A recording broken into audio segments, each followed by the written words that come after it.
Anamorphic.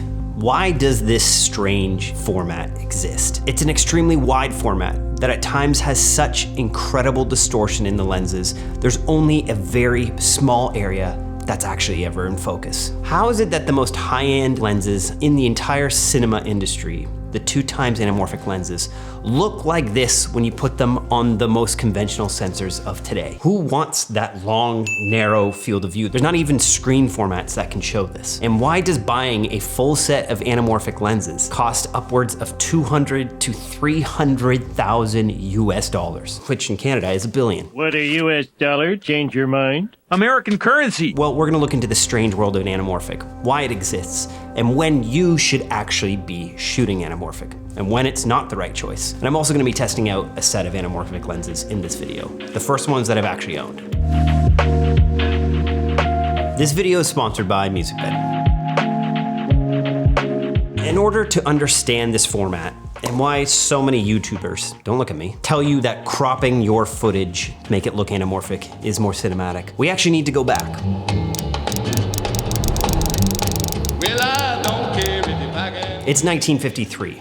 You're in your quaint home with your quaint family. Technology is growing at a fast pace. The markets have been rising as the world is recovering from the deadliest war in history. At this point, 1953, over half of Americans own a TV set. A study done in this era by CBS, the television network, and Rutgers University found that families didn't just enjoy this new medium, but they actually felt that it unified their families more. This is in an era where kids were outside most of the time. It's quite the opposite of today, where parents are finding themselves more disconnected from their children because of screens. But in this era, where parents wouldn't see their kids all day because they'd be out bike riding, and I don't know, smoking cigarettes and trying 1950s swear words. Fudge. And this era was making the cinema studios freak out. Cinema attendance in the US was declining, and it was declining fast. Within 15 years after World War II, movie theater attendance had gone from 90 million a year to 40 million. It had more than halved. There was less people watching movies in the theaters, and in turn, less money being made. But as we know, Hollywood always needs to win, AKA they will find a way to get our money. So how do I watch Arrival? This compelled the TV studios to find new ways to entice people back into the movie theaters. Many experiments began to take place. You may think that 3D only came out with Avatar, but in fact, it's had many iterations over the years, including a resurgence in the 50s. But of course, this left people with headaches. And I know this, I was a professional stereographer at one point, and there's a very fine way to make 3D, but that's for another video. Actually, I should make that video. There was also a few comically weird inventions that didn't really quite take off, like smell-o-vision, where the viewer could smell what was happening on screen. For the love of God, I hope this never comes to the movie Cats. But finally, Paramount and Fox got a hold of an invention made in 1926 by Henry Kretchen. Henri Chrétien demonstrates the anamorphoscopic lens for the CinemaScope system to Spiros P. Skouras. The studios caught wind of this technology and decided to use it to optically squeeze the image for widescreen cinema. And this is where they shot their first ever widescreen anamorphic film, known in that era as Cinescope, called The Robe. It was a major box office success. And you can see from these shots how the filmmakers were using the technology, squeezing all that horizontal resolution into these wide shots. You couldn't get this on your tiny box set TV. This made you want to get to the movie theaters, to get to experience this new immersive way of filmmaking. And when you actually create a screen big enough and wide enough where you can't see the edges, it gives you that 3D effect. It's the most immersive experience because you as an audience member no longer have a spatial recognition of the theater, but instead you're immersed in the entire film. And when filmmakers choose to create very wide shots, this completely changes the cinema experience.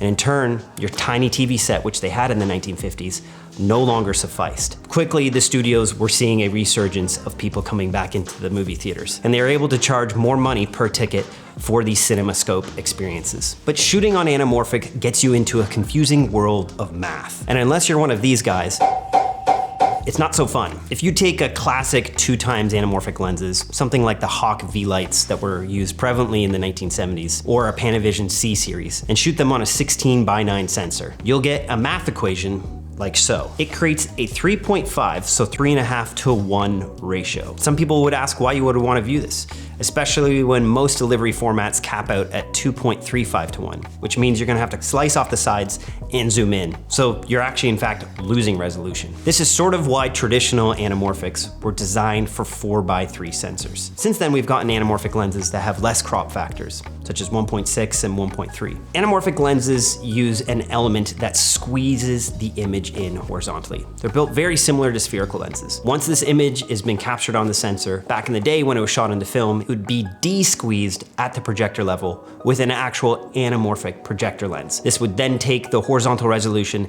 and stretch it back out across the screen so that the geometry of the scenes, such as people's faces, began to return to a normal state.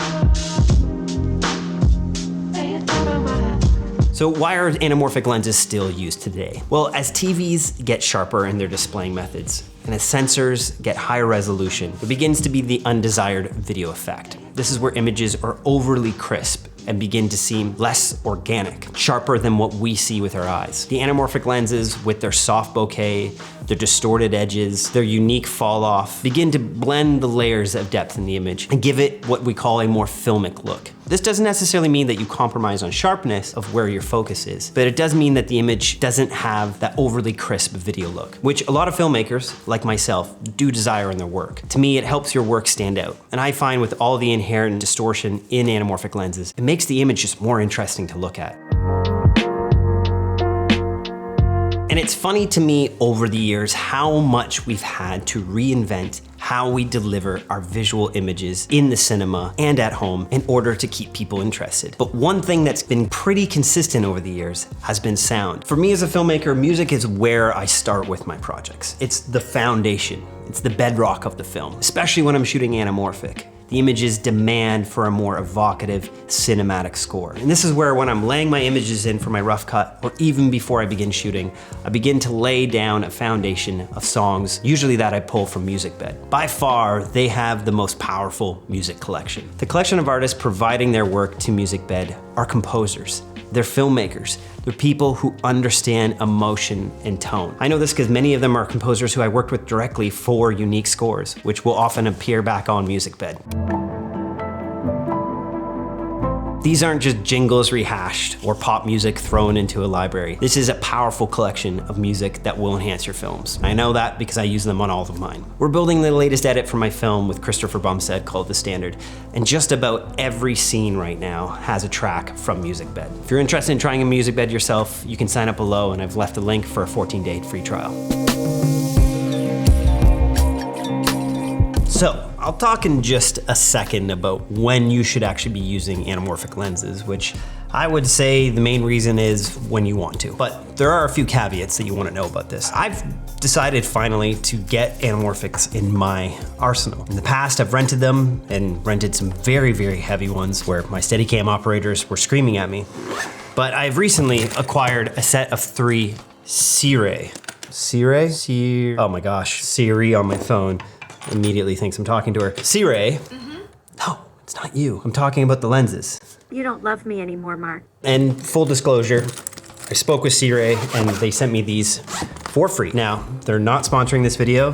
They do not get to choose what I say about this, but that was very kind of them and I'm very appreciative of that. Like I mentioned, anamorphic lenses are huge and unruly, but this is actually incredible. I traveled to Europe with one of these lenses and just fit it in a very small backpack, which when I first started shooting anamorphic years ago, I would have never imagined being able to do that unless it was a fake anamorphic lens with just the cat's eye bokeh on the back. This weighs just over a pound, about 460 grams or so. And I found when I can hit my focus, it is extremely sharp. The unique thing with these Saturn lenses from Sirui is just how clean the bokeh is. This is not what I was expecting when I was first using them. Often anamorphic lenses will have a ton of distortion, but what's nice about this is if you ever need to do VFX or your client is concerned about how crazy the depth of field's gonna look, these Saturns are actually very clean in the corner.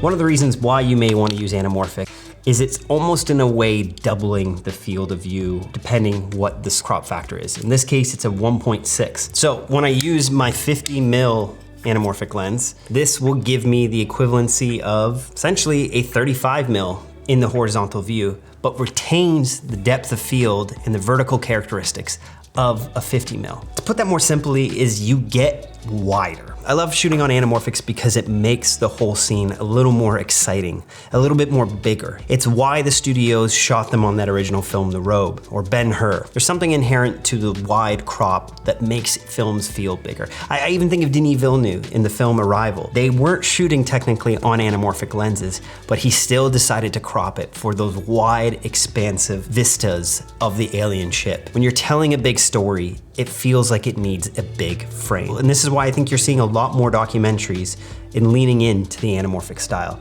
You've seen me shoot extensively on lenses like the Helios, and I love them because they're just so screwed up. Now, what's nice with these Saturn lenses is it's not as crazy as the Helios. Sometimes the Helios, I'm getting washes over it, it's really tough to color correct. The color renditions here, right out of the camera, just using my Sony LUT, are beautiful. And you can see the unique flares that we're getting here. I love lenses that have multiple layers of flares. Right here, inherently to the lens, without using any streak filters, we're getting this beautiful gold streak across here, with which you can see if I play this here. One, get some stuff going on over here. We're having another streak there. I love this. This is what you're getting with an anamorphic lens. Here's one example of what I mean by expansive. I'm maybe 20 feet from this lady here having a cigarette in Florence, but this is on the 35 mil, and look how big this frame is. The image is very dark, but if we boost up these shadows here, it's a huge shot. This feels like a ginormous world. She's very tiny in frame because this exaggerates that depth. You're just getting more in the frame without compromising on resolution. Here's my beautiful girlfriend, Carolyn. And this was to show what you can do with foreground depth of field. The Saturn lenses kind of keep their focus throughout this, so I'm never too concerned because this is off center. On some other anamorphic lenses, this is when you'd start losing focus, although I think I don't nail my focus here. What's great with the Saturn lenses is their circle of confusion, or whatever that's called. The area that's in focus is actually pretty expansive. And with Carolyn here, we're getting a bit of this oval bokeh. I'm getting so much interesting depth of field in this foreground, as well as getting some distortion over here on the sign. It's just more interesting. The depth of field has a smoother, more organic fall off. And that's inherent to a lot of anamorphic lenses. This is what's so cool with having such a light, high quality anamorphic, like the Saturn lens, is I can fit it just in a fanny pack here on my FX3 and get true anamorphic shots here, like we got at New Year's here in Milan. With how small these lenses are, I was able to sneak my FX3 in here to the Michelangelo's David in Florence, Italy, and shoot this, which will I get demonetized if I show all of David's bits? We can edit this. Too vegan. No one knows what's in that meat. I don't know if our sponsor would want that. Ah, perfect. An anamorphic flare, and one that we can track onto these shots. This is what was actually so fun having these lenses with me, is I could stuff them all in my bag, just added a couple pounds, which I'm used to with camera gear, and throwing these on my FX3 was able to shoot Michelangelo's David. I can remember back in the day on some of my cameras trying to adapt small, still-sized lens anamorphics, and when I would have 6 adapters, and by the end of it, it would be this long, and the crop factor would be over 2, and it was wild. So quickly now, when do you actually want to use an anamorphic lens for your projects? Well, the first thing I think you'd want to determine is, do you need close-ups? Because if you do, you're gonna have to get diopters. I've used anamorphics on films where we've needed close-ups, and it gets a bit tricky with diopters, but you're able to land on them. But then again, your witness marks then on your lens no longer help. On these Saturn lenses, the near focus is almost a meter away, which means that I'm not able to get close to my subjects. I can't fault Sirui, these Saturn lenses, for that, because that is just inherent to anamorphic lenses. That might be where you want to have a spherical lens in your kit to get in close and just crop that image in post and insert it into your edit. It's very seamless. These days people are mixing formats so much that I don't think you have to concern yourself too much sometimes with switching different types of lenses. I use all sorts of lenses on my projects. So you gotta think about this. Is this a film where wide shots are very important and your macros are minimal? If so, then I think that's one great question out of the gate, which leads me to the next point. Are your environments expansive? Do you want to immerse the audience as much as possible in the environments. Are you the type of filmmaker who cares about the scene that you're shooting in? Or do you just care about your subject's face? If it's just about people's facial expressions, then I would think about opting for spherical. But if you're someone who thinks about the overall image, the environments, and you love to get these big expansive settings, then anamorphics are for you. So if you're tired of cropping your images, doing the poor man's anamorphic, it might be time to try out some anamorphics. Something like the Saturn lenses are a great place to start, and the full price of 3 of these lenses is pretty much what it costs to rent some anamorphic sets for 1 day. I kid you not. Wow. It's actually kind of crazy.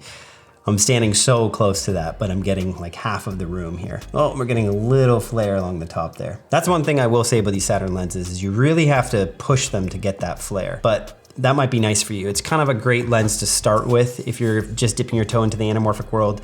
There's not a ton of aberration on the edges. It's one thing to actually be thinking about when you're shooting on anamorphic is you're gonna see more of the room. This is, I believe, on the 50 mil. I'm seeing all the way over here to this table and all the way over here to this record player. Typically on a 16:9 frame, you'd be cropped a lot more. You'd be seeing a lot less. Certainly keeps your art director on their toes.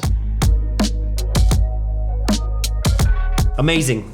Appreciate you sticking with me on this very in-depth tutorial on anamorphic lenses. Let me know if you have any questions below. Put a link to MusicBed. Also, if you want to support this channel, I have put a link to these Saturn lenses. They're actually, for a limited time, I believe they're on sale. If this video lines up with that, it might be in celebration of Chinese New Year's. I don't know. You can check those out below if you want to support this channel. I appreciate it. If you want to see the LUTs that I used on all this footage, I put a link down below to that as well.